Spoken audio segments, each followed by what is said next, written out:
हाल ही में दिल्ली के ताज होटल में भारत 24 के खास कार्यक्रम सुपर इंडियंस का आयोजन हुआ और इस कार्यक्रम में कई दिग्गज हस्तियों ने शिरकत भी की। तो वहीं यहां फिल्मी सितारे भी पहुंचे। देखिए भारत 24 के इस कार्यक्रम में जब गोविंदा और विद्युत जामवाल पहुंचे तो कितनी मस्ती हुई और उन्होंने हमसे ढेर सारी बातें भी की। आयुषी, आपको मालूम है कि गोविंदा सर जो हैं कमाल के ऑब्जर्वर हैं। वो उनके बहुत सारे जो फेमस किरदार हैं जो दिल में छाप छोड़ गए हैं वो सामान्य लोगों के बीच से ही लेकर आते हैं। सर, वो बहुत सारे ऐसे किरदार हैं, कुछ एक किस्सा बताइए जो आपने जानने वालों के बीच से, कुछ रिश्तेदारों का आपने कभी जिक्र भी किया था, मेरे को याद है कि आपने किसी के स्टाइल को पकड़ा और फिर उसको फिल्म में भी उसको कॉपी किया और वो अलग ही लेवल पे पहुंच गया। पता नहीं यहाँ पे डिस्कस करेंगे नहीं करें तो कहाँ से उठाए मैं तो ये किरदार में फिल्म में निभाया था बड़े मियाँ छोटे मियाँ, जो काफ़ी कामयाब हुआ। उसका डायलॉग मेरा ही लिखा हुआ अपना, वो काफ़ी हिट है। वो कि अपने आप को मुगले आजम हमको अनारकली समझ लिया हो, कहा कितना नचा रहा है बे अब ये किरदार मैंने देखा तो इसका नाम जो था वही सही नहीं था पड़ा। अब उसके घर में परिवार में विपत्ति आती होगी, तो यूपी में ऐसे बहुत से घर परिवार हैं जहाँ पे ज्यादा विपत्ति आती है तो बच्चा जो पैदा होता है ऐसा नाम रख देते हैं कि नाम में ही ऐसा कुछ हो जाए कि इसे कभी किसी की आंख ना चुभे, तो उसका नाम उन लोगों ने विपत्ति रख दिया था। अब नाम विपत्ति था, साथ में काम कर रहा है, तो साथ में जो काम करते थे वो हर दिन का एक निवारण करते थे कि शाम हो जाती थी और उस बंदे की धुलाई हो जाती थी, और उसकी जिस वक्त धुलाई होती थी तो वो उसकी आवाज जो है बहुत दूर दूर तक निकलती थी।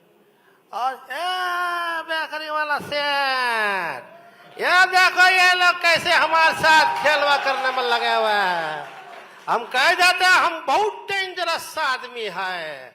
ए गोविंदा यार, ये मुंबई शहर में यार डेंजर आदमी का यार रिस्पेक्ट तो चाहिए, ये लोग साला रिस्पेक्ट नहीं करता है। कहा अरे का पुलिस चौकी में हमारा फोटो लगा हुआ है, वहां पे हम जाते ले थर थर थर थर थर कांपने लगते हैं, यहाँ साला रिस्पेक्ट ही नहीं है। तो काहे ऐसा होता है, क्या लगता है बे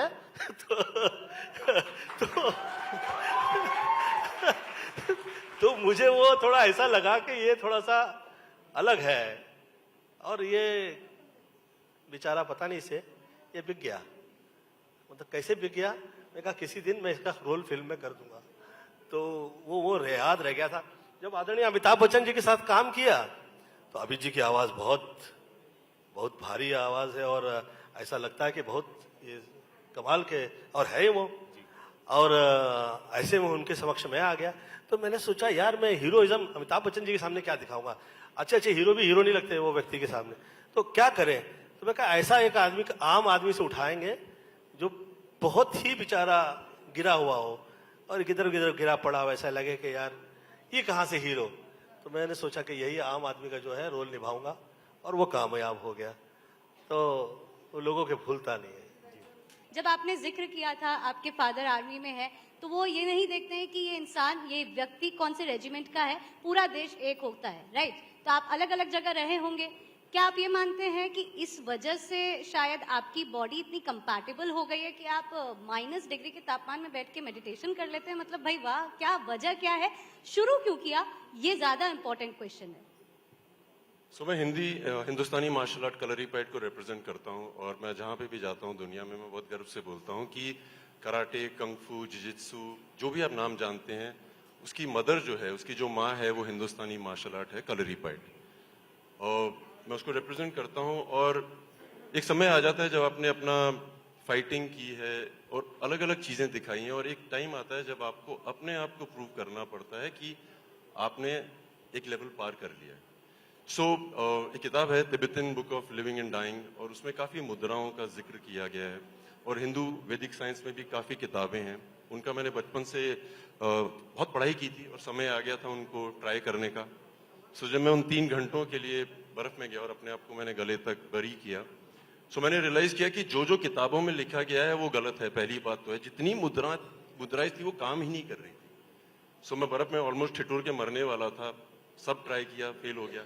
और मैंने रियलाइज किया कि आपको अपना उस समय अपने आप को सर्वाइव करने के लिए कई चीजें करनी पड़ेंगी। एंड उस दौरान मैंने कई मुद्राओं का अपने लिए आविष्कार हुआ मेरे लिए, एंड मैं बहुत गर्व से कह सकता हूँ कि हिंदुस्तानी मार्शल आर्ट का योगदान है मेरे लिए। सो ये तपस्या मैंने अपने लिए की थी और काफी कुछ सीखने को मिला। विद्युत, मैं आपकी स्टोरी जानना चाहूंगी। जिस तरह से आशीष ने अभी बताया, आप 800 माओं के बीच में पले बड़े हो, ये अपने आप ऐसे सुनने में काफी इंटरेस्टिंग लगता है। माँ से बड़ी कोई चीज नहीं है, और वो अलग अलग रूप में भी आती है। बहन भी होती है, क्योंकि जब आपकी बड़ी बहन होती है वो भी एक माँ का रूप होती है। बट माँ बहुत अमेजिंग होती है, जितनी लड़कियां होंगी जानती होंगी। वो जिस तरह से अपने बच्चे को प्यार करती हैं, मुझे लगता नहीं कोई इंसान वैसे कर सकता है। सबसे पहले वो गलतफहमी डाल देती हैं। मुझ में तो डाली थी कि तुम बहुत अच्छे दिखते हो, तुम सबसे फिट हो, तुम में ये खासियत है, तुम में वो है। तो मुझे लगने लगा ऐसा है। विद्युत, गलतफहमी नहीं है, और ये गलत फहमी यहाँ नहीं है, हर आप कोई वाकई कह अच्छे सकता लग है। रहे नहीं, मगर माएँ डालती हैं कि अरे, मैं साउथ में बहुत छोटे छोटे रोल करता था। हिंदी फिल्म में आने से पहले मैं इतने छोटे रोल करता था कि सिर्फ एक मेरी माँ होती थी और मुझे दिखता था कि अरे वो रे तुम, और किसी को नहीं दिखता था। सो वो एक माँ ही होती है, और उससे बड़ा कुछ होता नहीं है। और पहले जो आपकी माँ आपको बताती है, उसके बाद आपके दोस्त बोलने लग जाते हैं, फिर दुनिया बोलती है। So I think mothers are the most important people. Govinda sir, journey दोनों की बहुत कमाल रही है। मतलब इंडस्ट्री में अपने दम पर एक पहचान बनाना, और लोग इंस्पायर होते हैं आपसे। मतलब कितने जनरेशन्स हैं जो, जैसे मैं बोलना नहीं चाहिए, आप तो अभी भी यंग लग रहे हैं। मैं बचपन से आपको देखा, और जिस अंदाज में आज के जो सुपरस्टार्स हैं वो ये भी बोलते हैं कि हम में से कोई सबसे बड़ा स्टार है, रियल एक्टर है तो गोविंदा है। विद्युत भी ये बात मानते हैं।